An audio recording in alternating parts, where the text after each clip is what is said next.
10 or 11 hours during the day.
His tree looks like.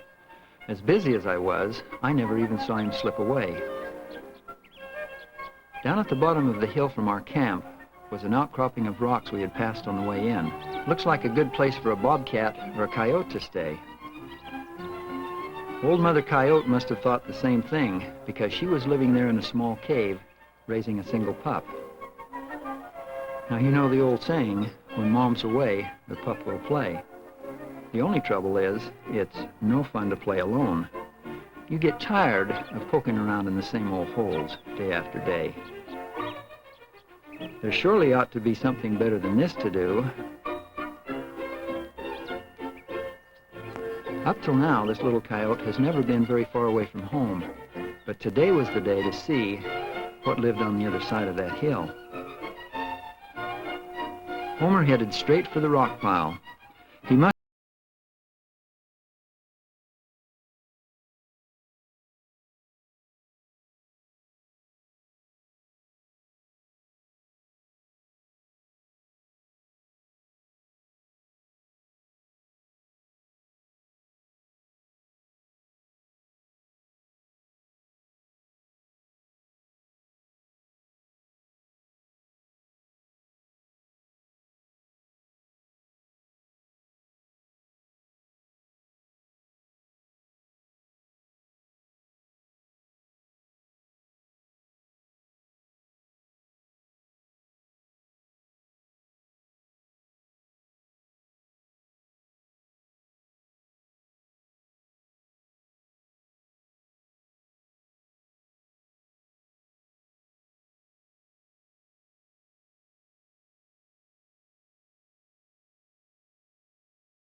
dog. The little coyote says, "Hey, wait for me." Looks like Homer's going to find himself another shady spot and take it easy again. But little coyote wants to play with her newfound friend. But it looks like he would rather lay than play.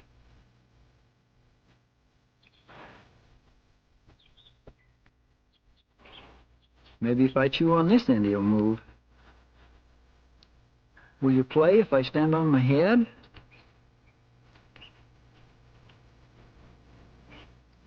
Boy, I just don't know about you. You're not much fun.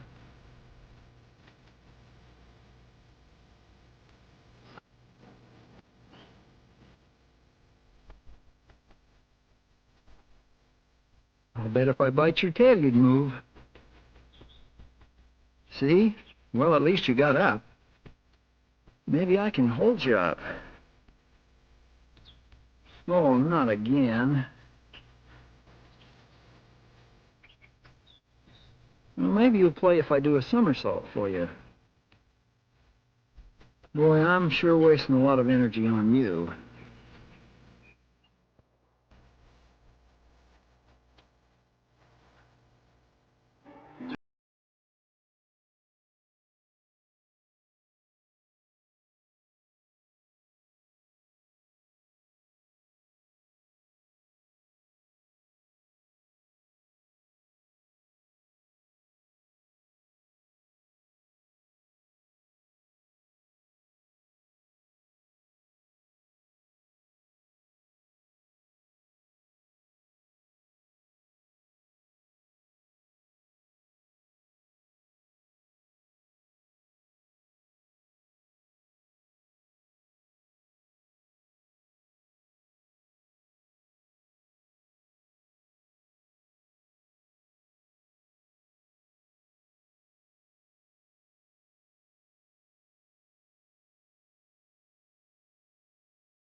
Want to do was sleep. Now we'll get that tabletop put into place and tied down solid. That'll make a real big improvement in camp.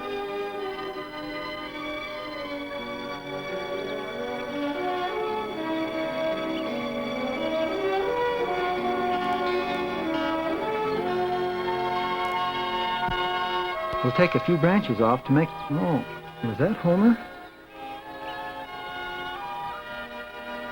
Oh yeah, here he comes.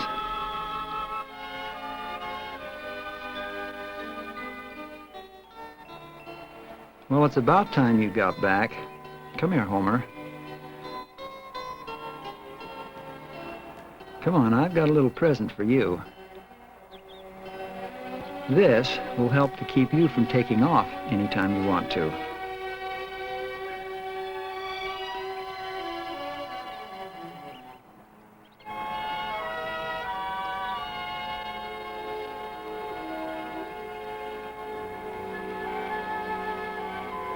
As the days went by, I tried to work with Homer and train him as much as I could. A lot of the times, though, I went by myself. He sure didn't like being left alone at all.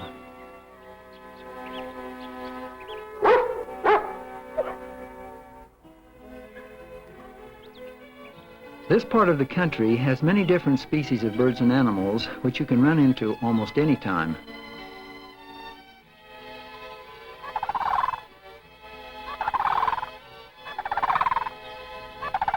Now, there's one of the fascinating birds that you'll see up here, a sandhill crane. Let's just be quiet and watch and see what happens. Sandhill cranes are quite large, usually standing about 5 feet in height. Normally, the birds will fly away when they're disturbed. This one sure is acting strange. The only thing I can figure is there must be a nest close around. Oh, now wait a minute, what was that? Up to my left, oh, there's a little movement. There's something going through that sagebrush. Hey, let's see what it is. Oh yes, there's your answer. Not a nest, but the baby crane itself.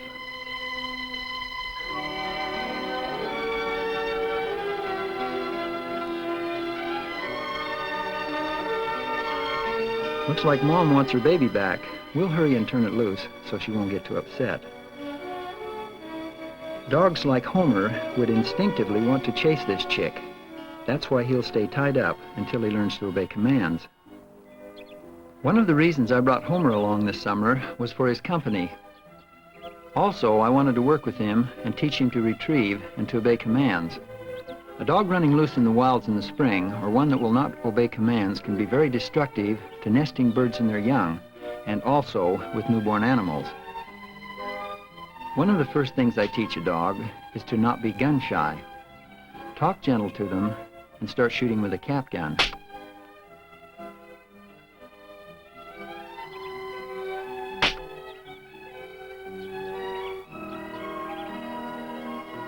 They also should be taught to sit and stay on command, and immediately stop chasing a bird or animal when called off.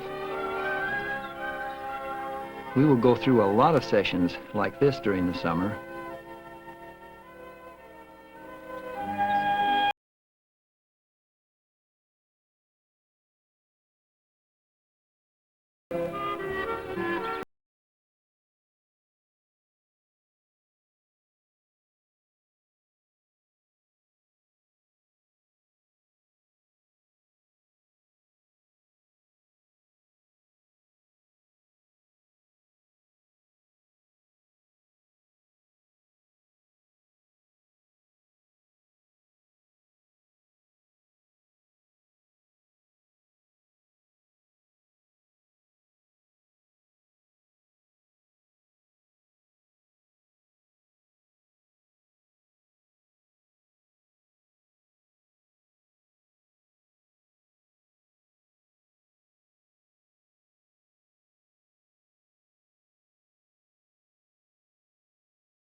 Been protected, the bald eagle, whose wing spread may exceed 6 feet in width, declined in most areas in the latter part of the 1960s. They have held their own pretty well in this high mountain country, but even though there were 4 eggs laid in this nest, only 1 hatched. It thrilled me to watch the baby eagle grow and mature during the summer months, but later I was to learn that while this 1 eagle was being raised, some 700 eagles were being killed by ranchers and hired hunters from helicopters in the eastern part of Wyoming. Sometimes it just makes you wonder about people. An adult bull moose is a magnificent animal and a much desired trophy by the hunter. The antler you are looking at here is from an animal that was 4 or 5 years of age. It's fascinating to follow the growth and development of the antlers of these huge animals.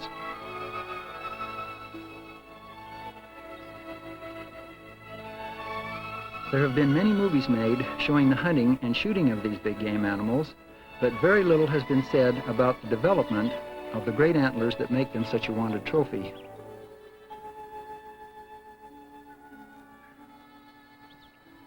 Most of the large moose have lost their antlers by the last of December or the 1st of January. After a short interval, the growing process starts all over again. These antlers have been growing a short while, and you can see that they are just beginning to palmate.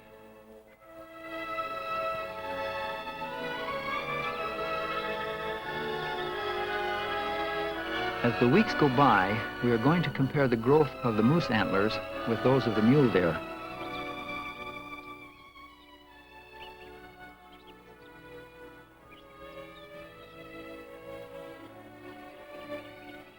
Notice here how the antlers of this buck have just started their growth.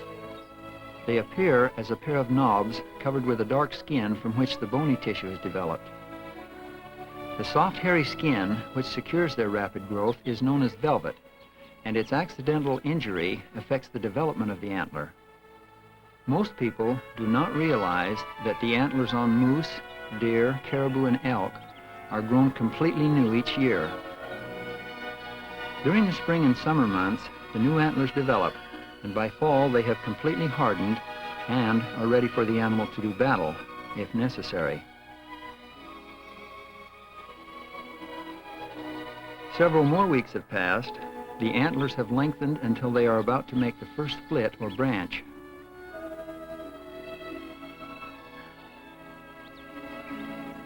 A mature bull moose will weigh 6 or 7 times as much as a deer and will consume as much as 60 or 70 pounds of vegetation a day.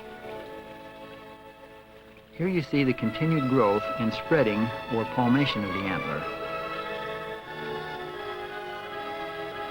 In another month, the antlers of the mule deer have branched a second time. He's going to be a real nice buck. The antlers on this buck will probably be typical of a mature mule deer and have 4 points or tines on either side. Sometimes, because of injury to the newly forming antler, and maybe also with the combination of old age, some deer will get many points on either side. The most I have ever seen was a total of 54 points on one old buck.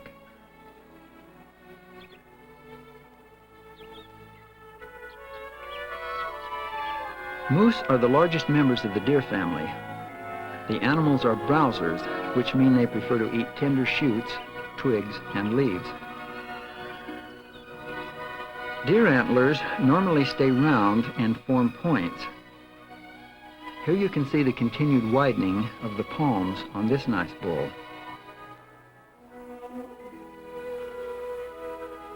These are some excellent close-ups to show you the brow tines or points forming on the front of the antler. Also the palmation and the so-called velvet skin covering. You will also notice that the bull is browsing on those tender vines and leaves.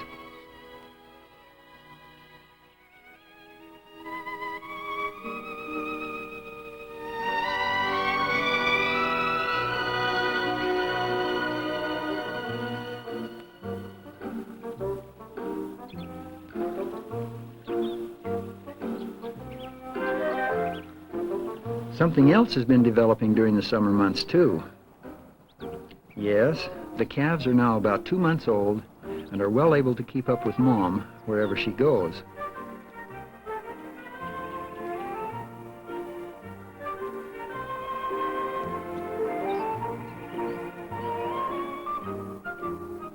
And if they have to, they can really pour it on. Hello there.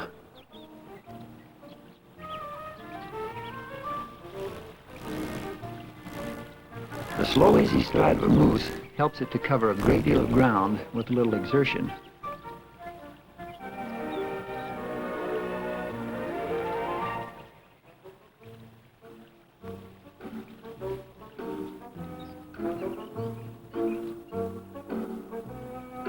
Most of the time, the cows will only have one calf, but on occasion you might see twins.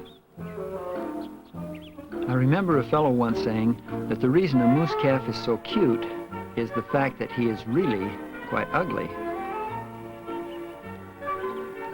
One of the favorite feeding places for a moose is a shallow pond or lake. Some of the young water lily sprouts have not yet reached the surface, so Mom has to do a little snorkeling to get at them. The youngsters will feed right along with their mother because they have no fear of water, shallow or deep.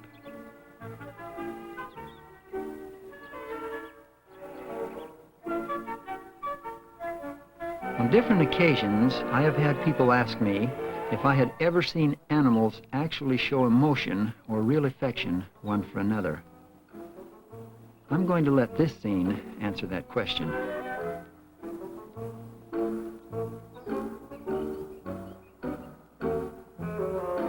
Can't you hear him saying, "Gee, Mom, you sure are funny looking, but I still love you"?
With the slick soles.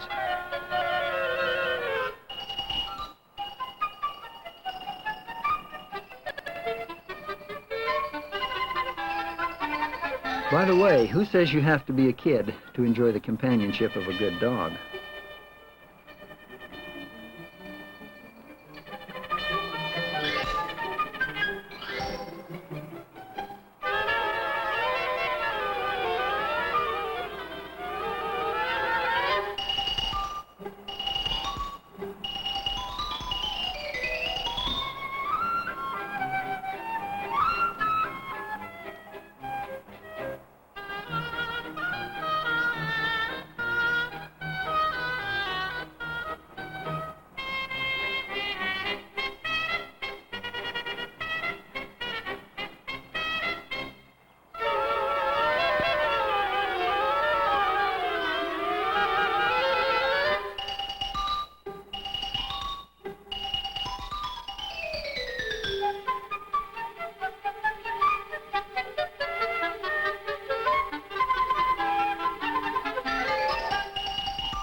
Finally, you've tuckered yourself out to the point where even throwing snowballs starts to become a chore.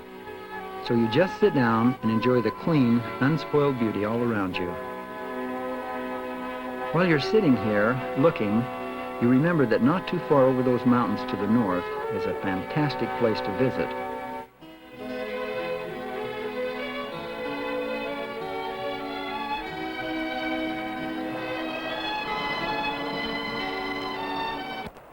The place we have come to is just north of the Wyoming border in Montana.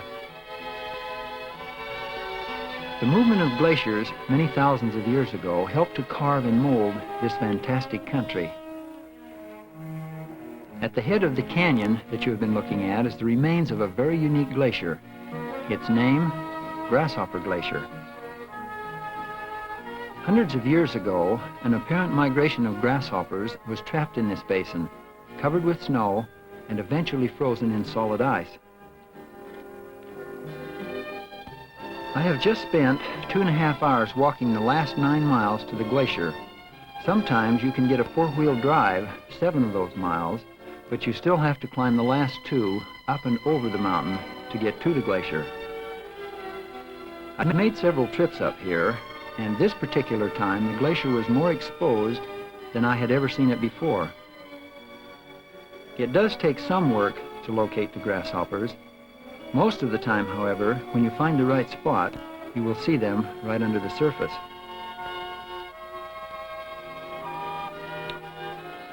On my first trip up here, I packed a pickaxe and other heavy equipment, but I soon found that locating all that you need to remove them from their icy tomb.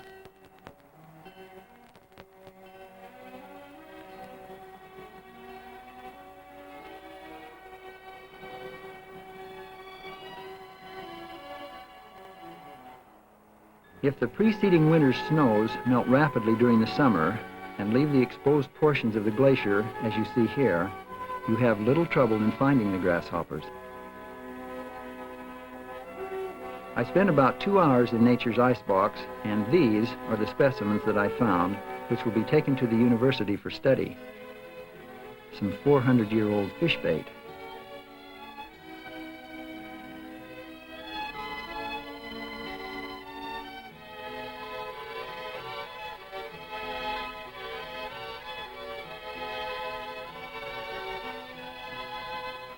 There are many fascinating places to visit in the high mountain country of the West, and one of the most unusual is Grasshopper Glacier.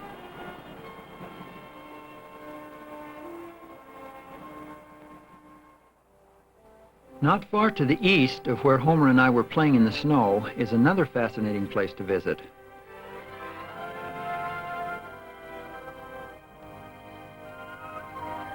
On some of the walls in this canyon are the ancient writings of a people who lived in the area some 2,000 years ago. There are many Indian writings to be found throughout the West, and most are considered to be in the neighborhood of from 300 to about 900 years old. The writings you see here are thought to have been made between 2,000 and 3,000 years ago. These figures or symbols are very different from other pictographs and petroglyphs found in the West. Very few actually look like they represent people. However, this one might take exception to that rule.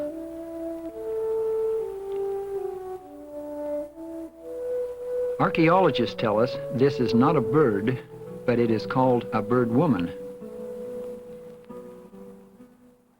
The figures you see here, like most dead writings of the world, will simply have to be guessed at as to what their interpretation means. I assume this would represent a person holding something in their hand. This definitely represents a bird, probably an eagle.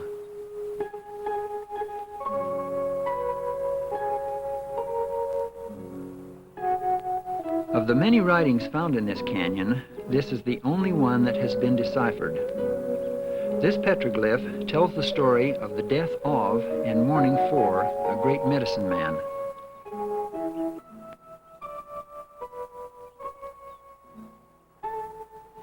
He is shown at the extreme left wearing buffalo horns upon his head. Standing over his body, another medicine man may be seen, praying and mourning his death. To the right appears a person crying, probably his wife, with the dots representing tears.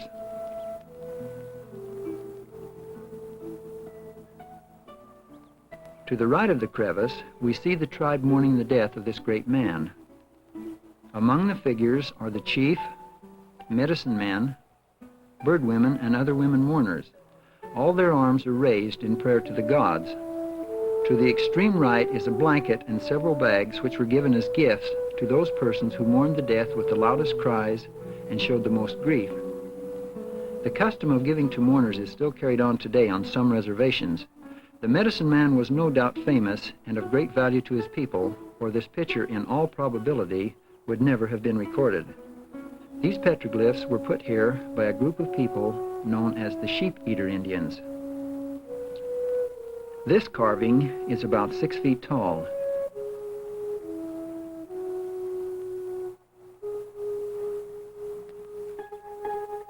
This is one of the most interesting petroglyphs I have seen in the area. At first glance, the large figure to the left appears to be a person. Can you see any similarity? On close inspection, you will find it is actually a map showing the lakes and trails found in this very canyon. It's fascinating to study these works. Maybe we'll see you up here sometime.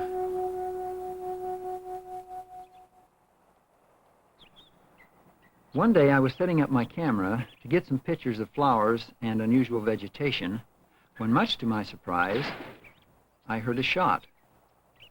It was a long way off, but generally in the direction of the new camp I had just made up here in the high country. Then a second shot. Apparently, I wasn't the only person up here. Bear are the only animals that can be hunted this time of year. Maybe it was a bear hunter, and then again, maybe it was just someone shooting at a target.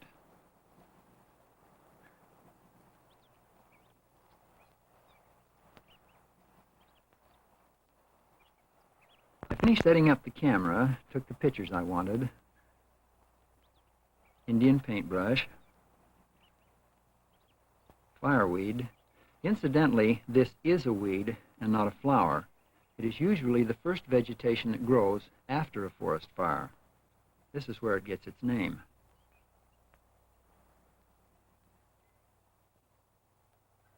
And other attractions.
It was the first time he had ever acted like this, and apparently there was something out there he didn't like.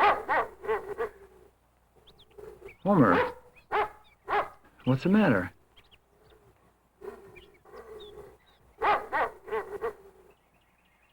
Come here, Homer.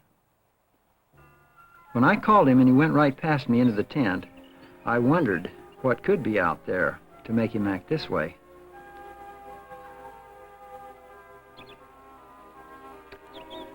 I figured I had better take a look around, but I was going to play it safe because there are grizzly bears in this country, and I didn't want to come face to face with one of those fellows without something in my hands. I'd load the gun and then take a careful look around.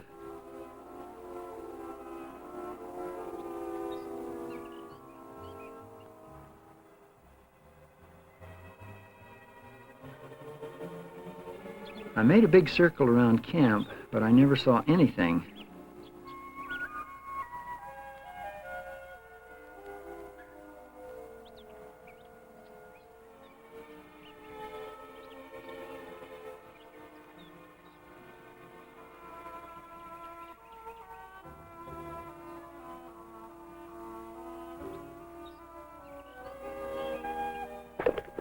Then I saw it, for crying out loud, a baby bear. No wonder Homer got so upset. Little bears, you know, smell the same as big ones.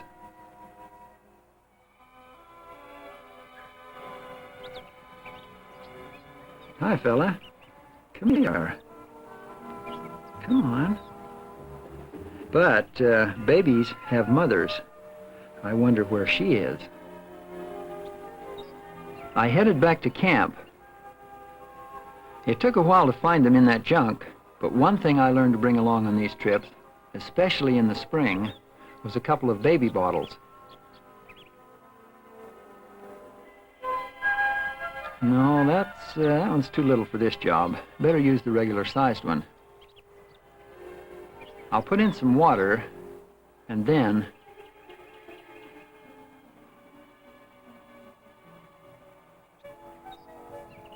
some of that very valuable canned milk.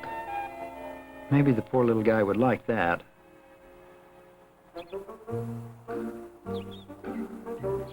I thought he'd like that milk. Hey, not the hand. Oops.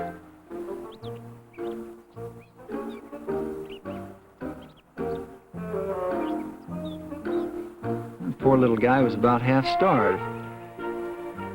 He's sure doing a job on that bottle.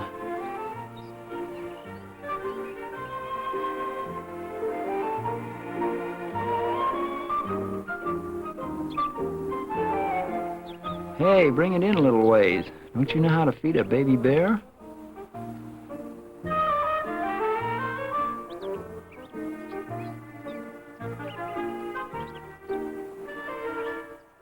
Wow. Wow, his claws are as sharp as needles. We'll put some gloves on and take you over by camp. Wow.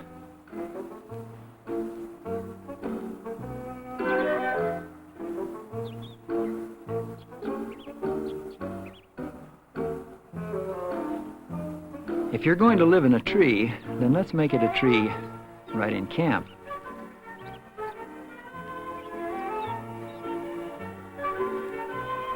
My first battle scars with a bear. I kind of got a little scratched. I was very careful the rest of the day watching for Mother Bear. I didn't want her making a surprise entrance, but she never showed up.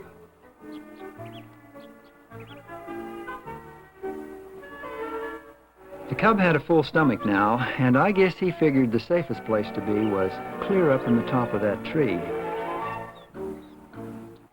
During the next few days, I spent most of my time around camp. I wanted to make friends with the little cub, so whenever I got the chance, I tried to coax him down by feeding him some of that dried or dehydrated fruit that I had. I never tried to rush things with him. I would feed him and then leave him in the tree. I figured that in a few days or so, he would trust me, and then he would finally come down to the ground on his own.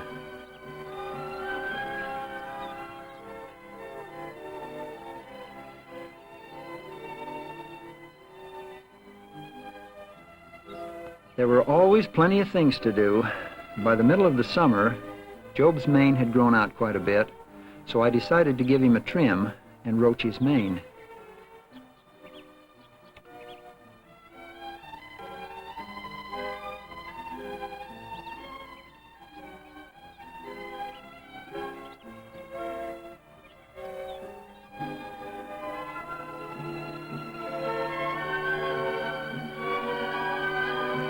My hair was getting rather long too.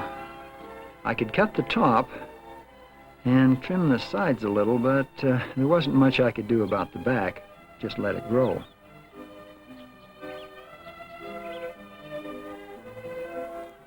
It can be pretty cold bathing in a mountain stream or lake, so I decided to rig up a warm water shower. I hung the canvas water bag in the tree and figured that after several hours the sun would warm the water, then I could bathe. I tied a rope to the bottom of the bucket, then put the rope over a limb so that when I pulled, it would tip the bucket. Not anything like the Waldorf, but at least it works.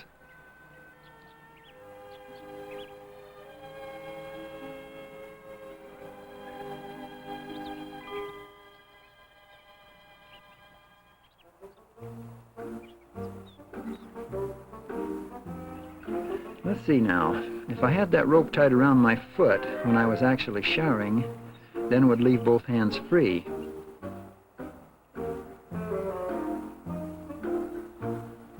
We'll give it a try. I'll run. Whoop!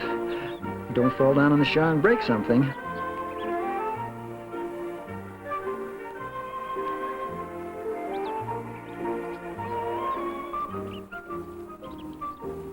It took a lot of patient coaxing to get the cub to come to me on the ground, but that bottle certainly was a good persuader. He soon found out, though, that if he was going to eat, he did have to come to me. Once he started on that bottle, he didn't want to stop, not for anything. Although the cub would let me pet him, he didn't like having his feet touched. How about coming up for air and chewing on this? No? Okay.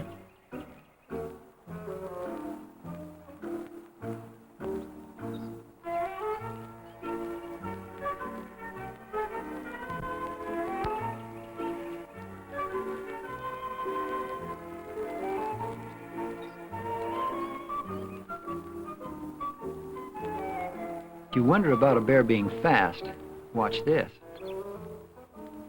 The one thing that bothers me is, how can a little 10-pound bear eat 20 or more pounds of food a day and still want more?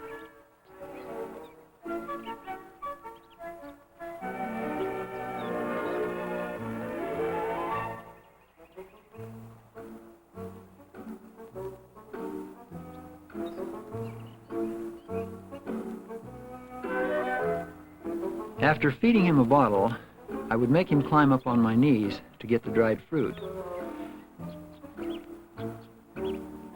He still let me pet him, but generally that was only around mealtime.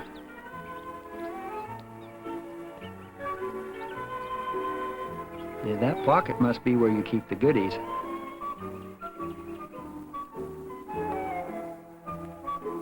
Come on. Must be getting kind of full, I guess. The cub was able to drink from a pan.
It doesn't take long for a little bear to find out when a can has just been tossed on the ground.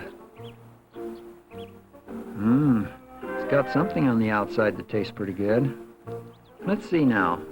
Where does that good taste come from?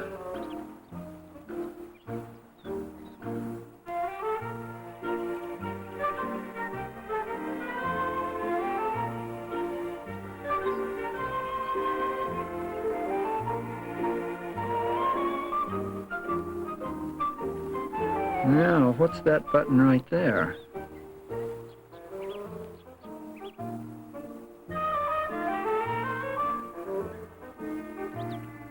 All kinds of goodies, if you know how to get at them.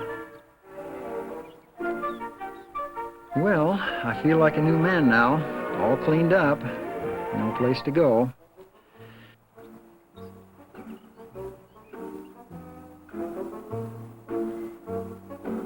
Guess I'll get me something to eat and... Oh, no. Whoever thought that he'd get hungry enough to eat lime-flavored shaving cream?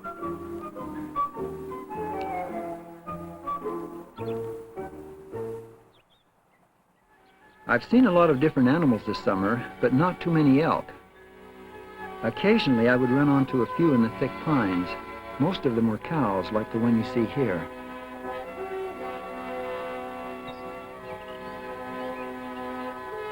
Here's one taking it easy in the shade, out of the noonday sun.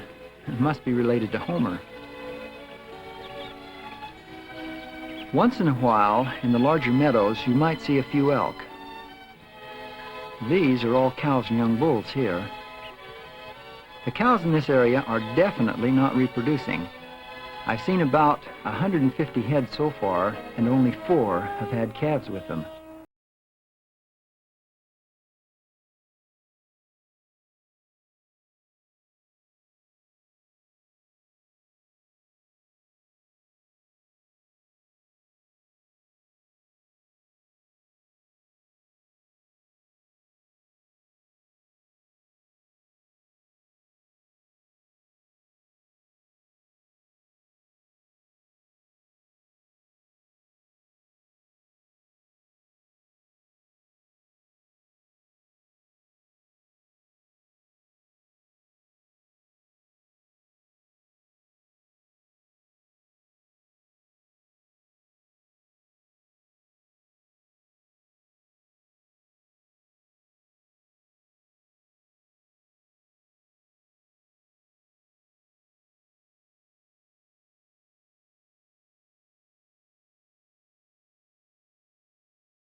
From.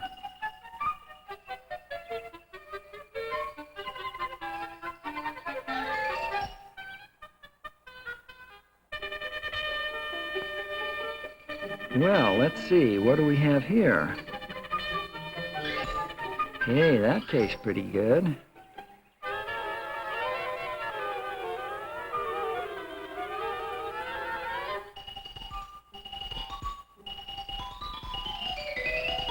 I wasn't too concerned with the black bear in the area, even though there are quite a few.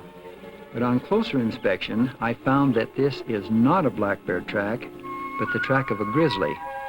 And a pretty good-sized one, too. I can well do without a big grizzly for a neighbor.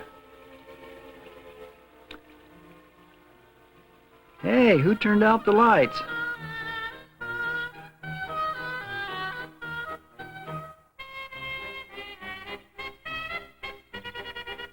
Whoops. Well, it was almost empty anyway. Now let's see, what else do we have to eat here?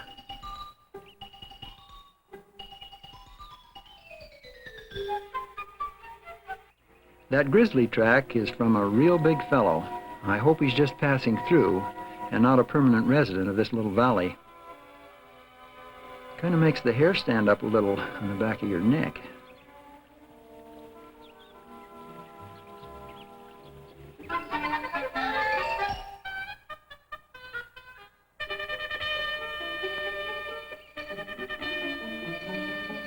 That white stuff sure tastes different. Kind of dry. Num, num, num.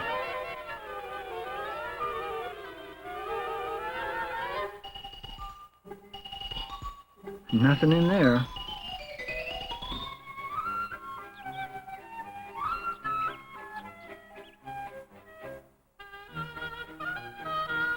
Maybe there's something else in that sack, way down at the bottom.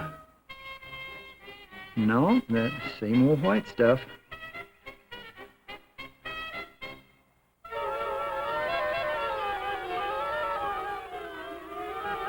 I'll bet he could use a drink about now.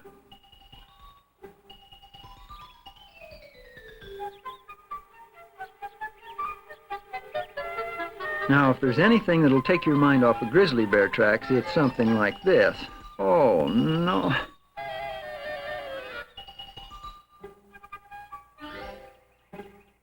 Get back here, bear. I'm gonna make a rug out of you when I catch you. If I catch you.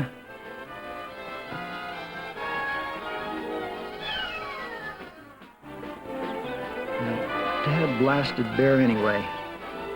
Can't you hear him saying, "I don't know why you're chasing me that way. All I did was have a little snack." I'm gonna get you, Bear, if it takes all day. And maybe it will take all day.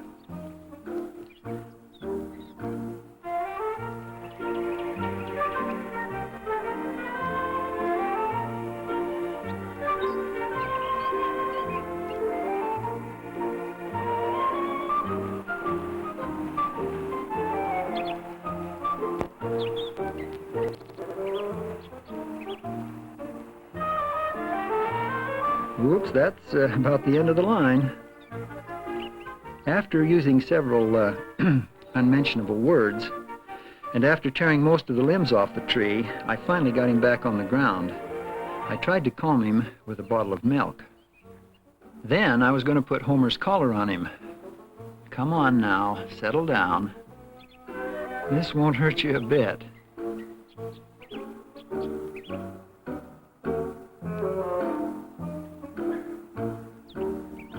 Oops.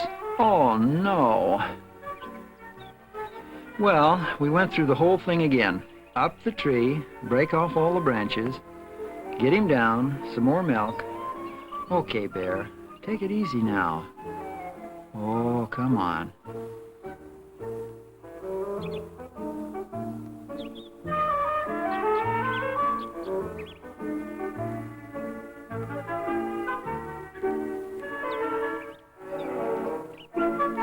Oh, not again. Hang on.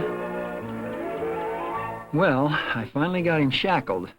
I've tried to think of a name for that bear for a long time, and after having had him work me over a couple of times, I've got it. Scratch. Yep, from now on, you're going to be called Little Scratch. I'm sorry, Little Scratch, but that's where you're going to stay until I can teach you some better manners.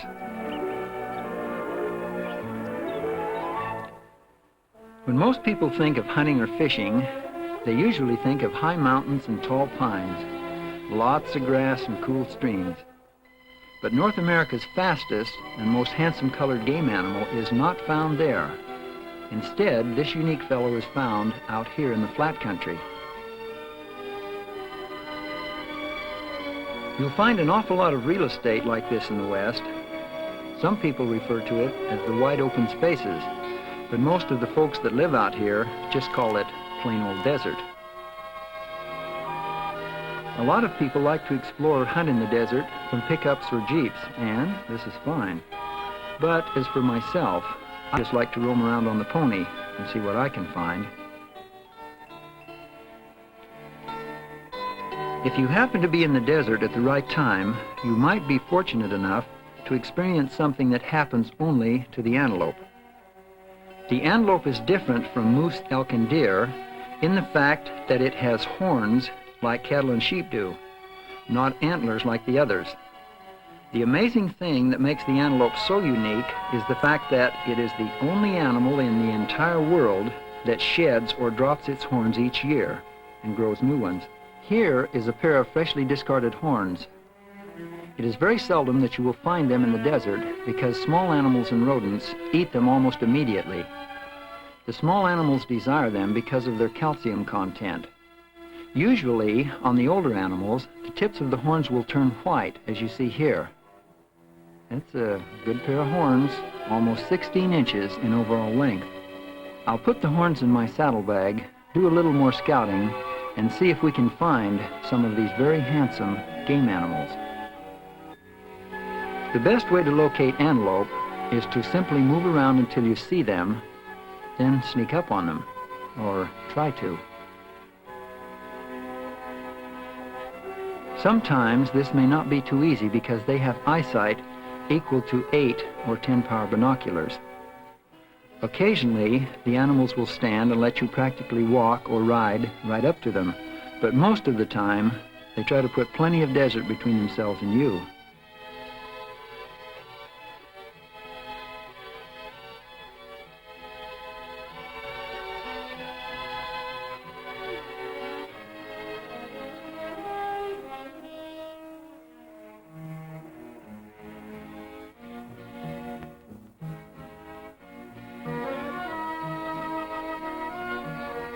This is the way you and I would see antelope at about 500 yards through our eyes. This is what it would look like to an antelope standing in the same spot. The youngster here, with her mother, would be about 4 months old now.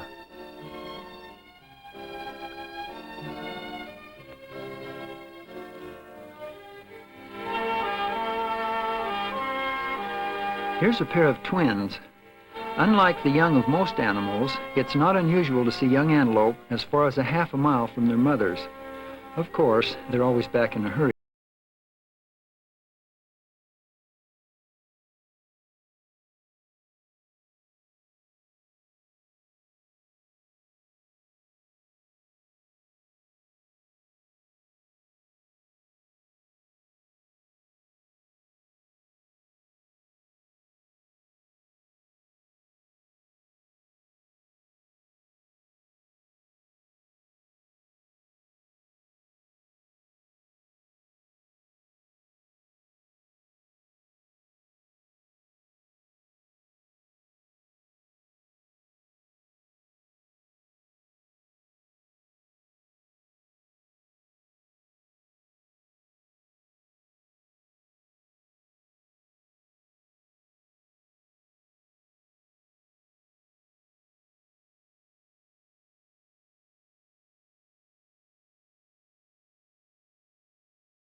You're going to get your nose burned. You better get over here.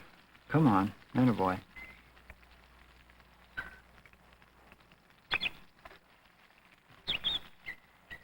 Man, doesn't that look delicious? You're allowed 6 fish a day on your license. That's 2 apiece. Fine for Homer and I, but I think the bear figures they should all be for him.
And you might say I'm getting a little homesick.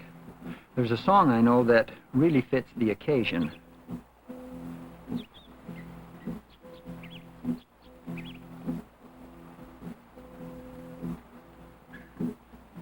Oh, Shenandoah, I long to see you roll away,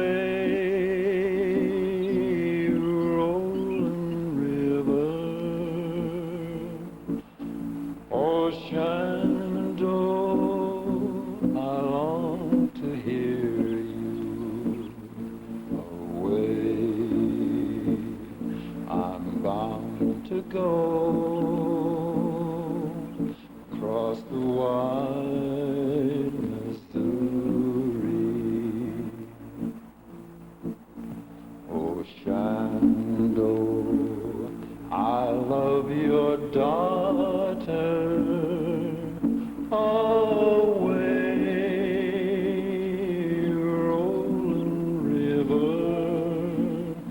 Oh, Shenandoah, I love your daughter. Away, I'm bound to go across the wide Missouri. 'Tis 7 long years since last I saw her. Away,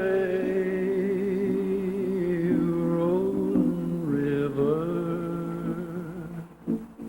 'Tis 7 long years since last I saw her. Away, I'm bound to go across the wide Missouri. Oh, Shenandoah, I'm bound to leave you away, you mighty river. Oh, Shenandoah, I'll not deceive you. Away, I'm bound to go across the wide Missouri.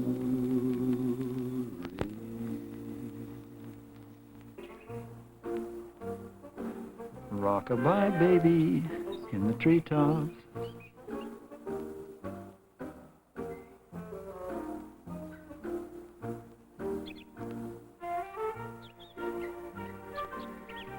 Every time I get close to him, he attacked me. Well, no, I guess he just wanted a partner to dance with.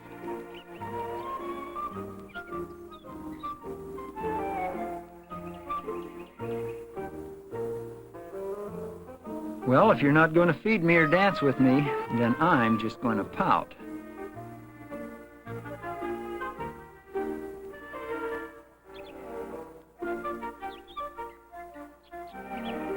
Most of the lakes up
No, I didn't think he would object to a little food. Come on now, let's share with Homer. Man, that swimming sure makes a fella hungry.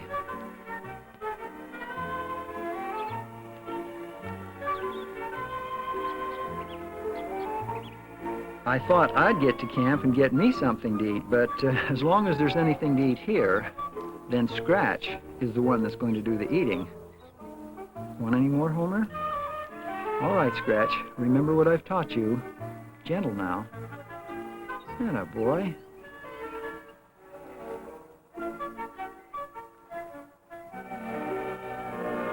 Here, he doesn't want it. I'll eat it.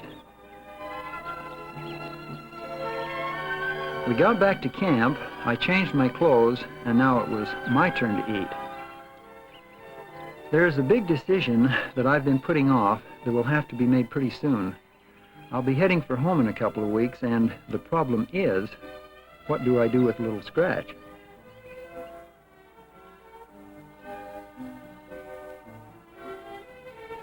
He has learned to depend on me for most of his food. If I turn him loose, will he be able to make it on his own? Or should I take him home with me? If his mother had been alive, she would never have left him at this age. Well, I still have a couple of weeks to make that decision. But what should I do?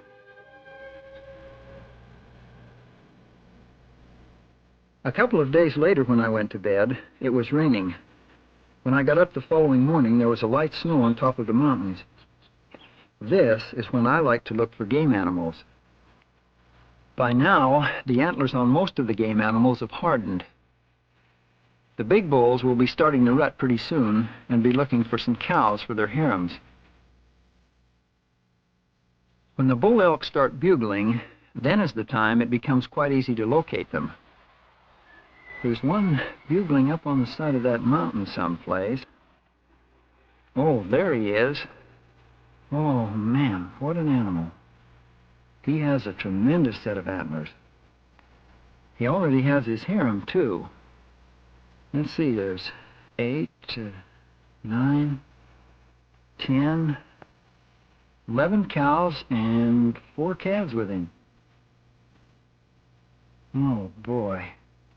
What a magnificent animal.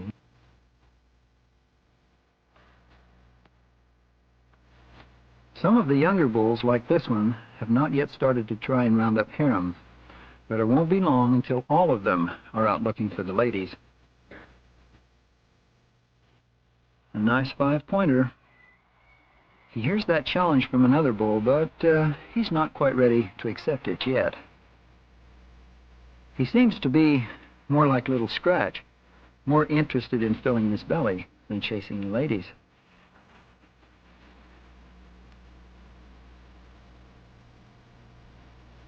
There are 3 species of moose in North America. The largest are the Alaskan Yukon.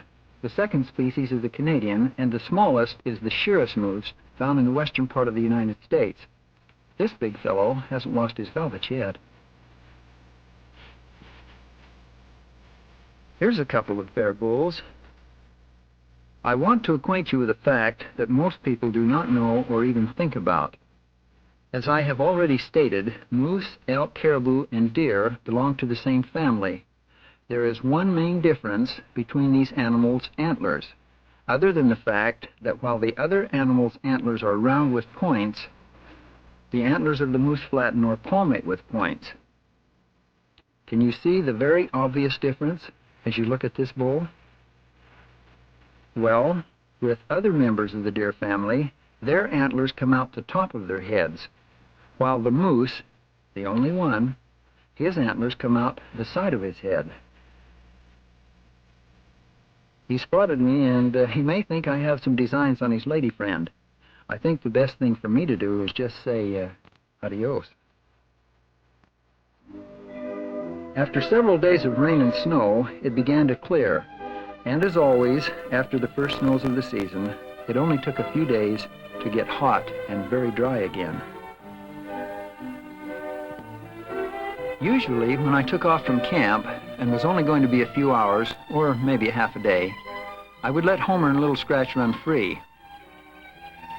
There was a place that I tried to get to at least once a year. From here, it would take almost 2 days to make the round trip.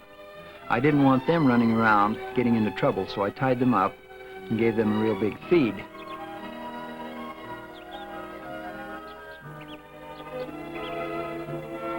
I left them with water that would last until I returned, and then started out.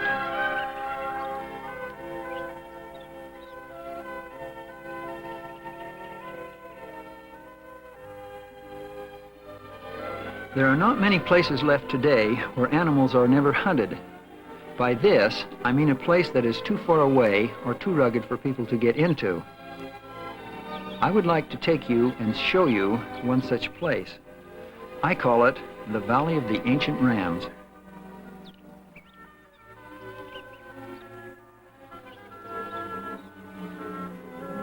As you can see, Homer and Scratch have become good friends over the past weeks. I'm just wondering, though, is Scratch giving Homer a bath or just finding a good place to start chewing on in case he gets hungry?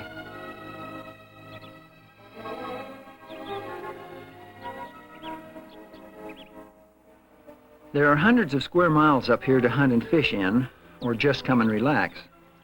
The fishing that I have done this summer has only been on the smaller streams close around camp. The largest fish I have caught has only been about a foot long. If you take time to fish some of the larger streams and some of those lakes way back in the high country, you can catch 2, 3, or even 4-pounders without too much trouble. I've been in the saddle several hours so far today, and it feels real good to get washed up in that cold water.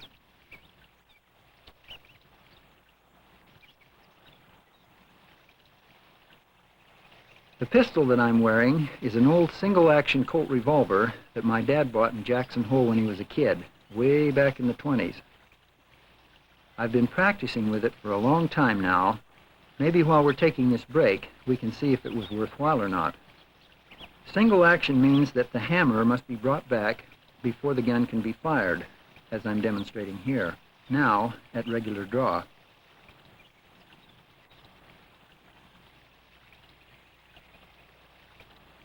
Now that we have the feel of the gun, we'll put in some live ammunition,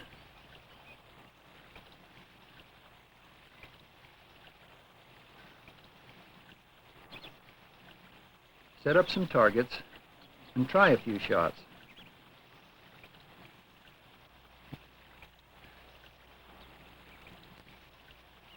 Oh, that's a little slow.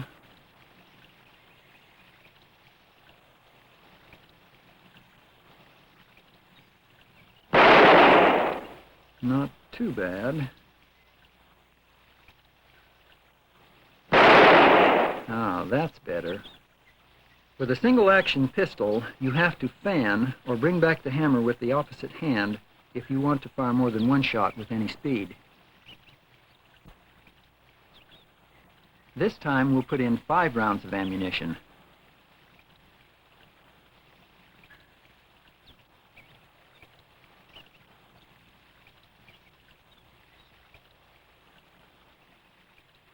close now.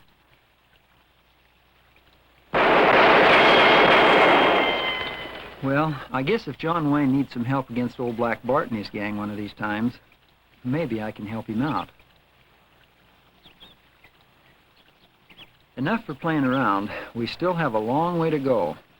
And at the end of this trail, there's a pretty big mountain that needs climbing.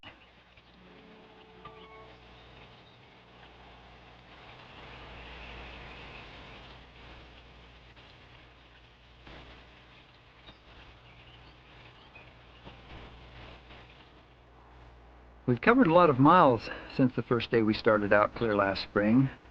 See the Tetons in the background? The first day out, we were right by them, but now they're almost 70 miles in a straight line from here. We're going to leave Job tied down here. And, inasmuch as we're not going hunting, the only thing I'm going to take along is a pair of binoculars, because it's a long, long climb from here.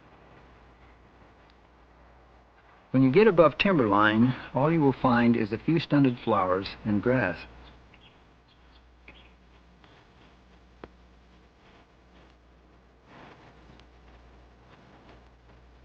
And this is where you will find one of the most desired trophies on the North American continent, the Rocky Mountain bighorn sheep.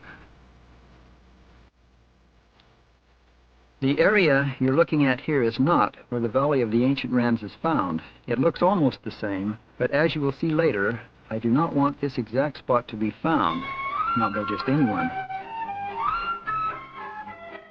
If you happen to be up here early in the spring, you might see some of these little fellows. Looks like they have been watching their fathers, what would you say, talk things over?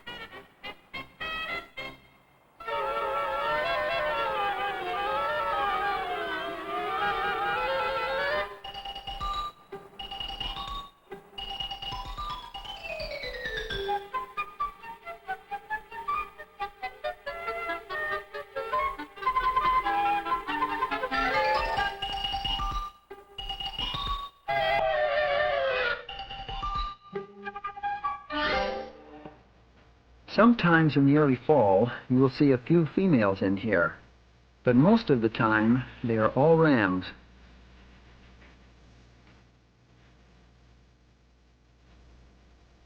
Like this one. Oh, you don't think he looks like an ancient ram, huh?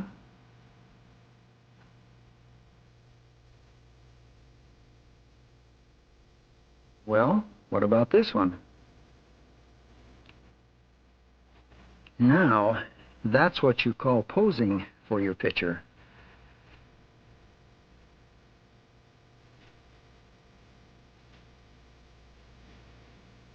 Now would you call it the Valley of the Ancient Rams? Not yet. Well then, what about this one?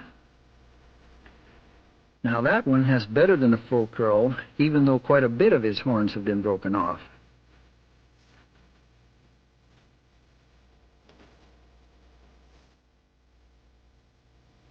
A man could search his entire lifetime and never see a more magnificent sight than this. There, truly, are a couple of real old granddaddies.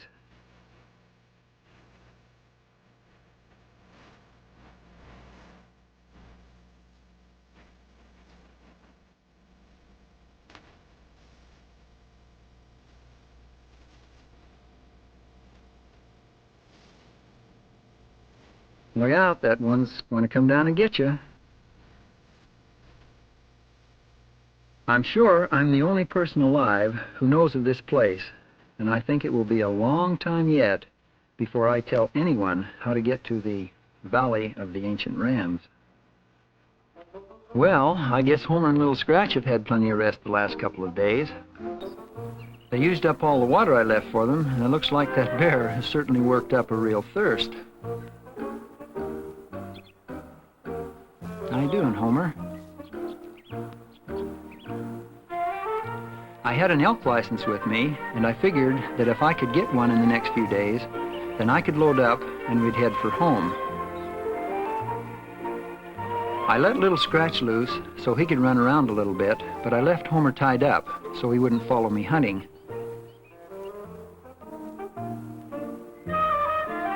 I guess little Scratch headed for his favorite spot, over by the big Quaker.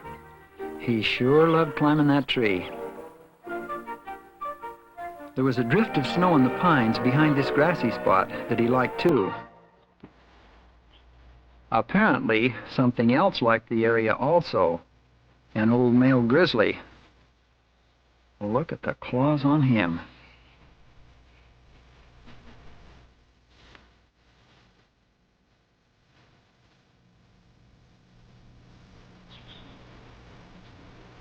I don't think little Scratch realized what he was doing, but he must have moved towards that grizzly.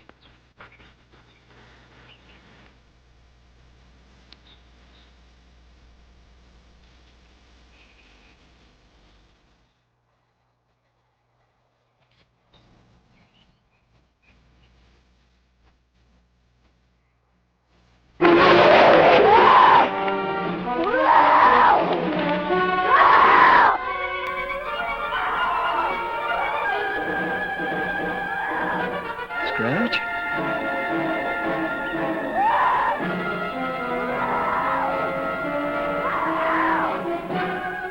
Scratch? Scratch! Scratch!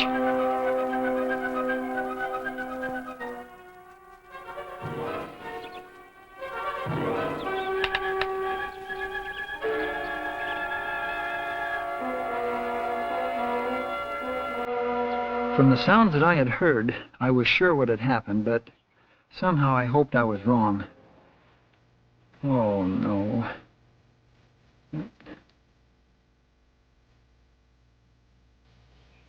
Poor little guy. Looks like the grizzly did catch him.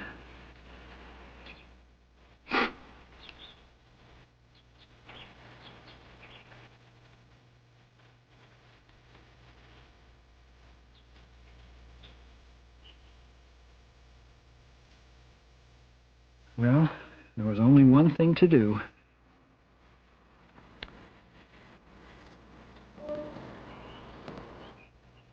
You know, something like this can make a man feel pretty sad, but Homer was the one that really felt the loss of his little friend.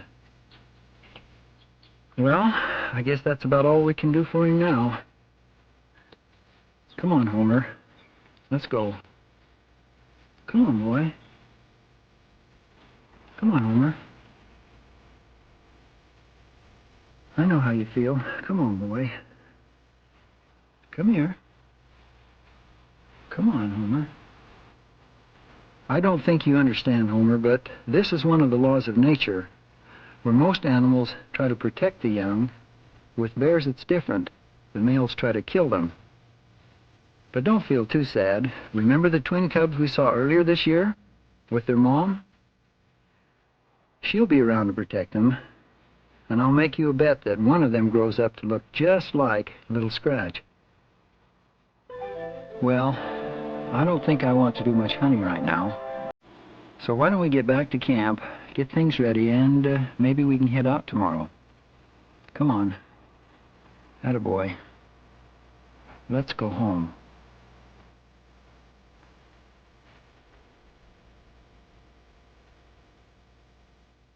If any of you are ever riding way back in the high country of Wyoming and come across a little glass jar with a note in it, sitting on the top of a little mound of dirt, never mind taking it out to read it.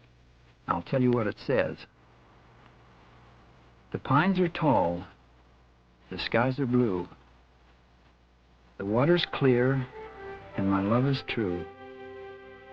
It'll be hard to find a friend to match a little bear by the name of Scratch. I'll long remember little Scratch.